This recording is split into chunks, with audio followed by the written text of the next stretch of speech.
नमस्कार. नमस्कार. आपलं नाव सांगा? माझं नाव राहुल अशोक पांडे, हं. मुक्काम कानोर, पोस्ट बदलापूर, तालुका अंबरनाथ, जिल्हा ठाणे. चालेल.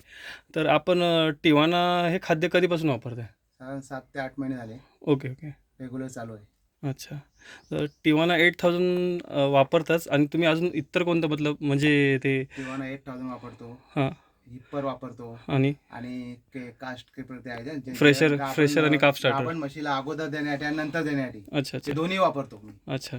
तर हिफरचा तुम्हाला काय रिझल्ट आहे? हिप्परमुळे कालवड्यांची वासरांची जास्तीत जास्त प्रमाणात वाढ होते हां. आणि लवकरात लवकर ते माजवण्याची शक्यता आहे.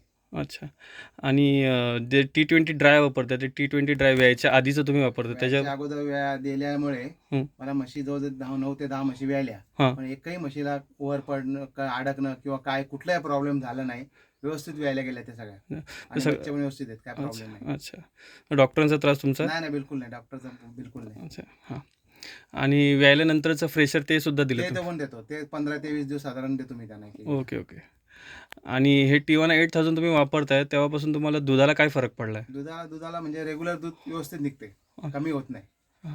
आणि दुधामध्ये फॅट वाढ, मावा? हो, सगळं व्यवस्थित आहे, काय प्रॉब्लेम नाही. ओके. आता हे तुम्ही जे खुराक वापरता, इतर शेतकऱ्यांना तुम्ही काय सांगाल ह्या खुराकाबद्दल वापरण्यासाठी? काय माहितीये का, शेतकऱ्याला जितपत त्याचं महत्त्व कळत नाही ना, हां. तितपत शेतकऱ्याला समजत नाही. सांगून त्यांना समजत नाही. काही गोष्टी अशा आहेत, ज्यांनी वापरलं, ज्यांनी महत्त्व कळलं, ज्याला फायदा झाला, हं. तो जरूर वापरणार, तो कधीच सोडणार नाही. इतरांनाही वापरावा असं तुमची वापरू दे, चांगलं आहे. उलट सगळ्यांना सांगतोच मी ना, असं नाही काय. हं, हं. पण ज्यांनी खरोखर वापरून त्याचं महत्त्व कळले ना, तो कधीच बंद करणार नाही. हं, हं, हं. का मी तर शक्यतो बंद करणार नाही. मला फायदा पण झालेला आहे, त्यामुळे काय प्रॉब्लेम नाही. ओके. धन्यवाद सर.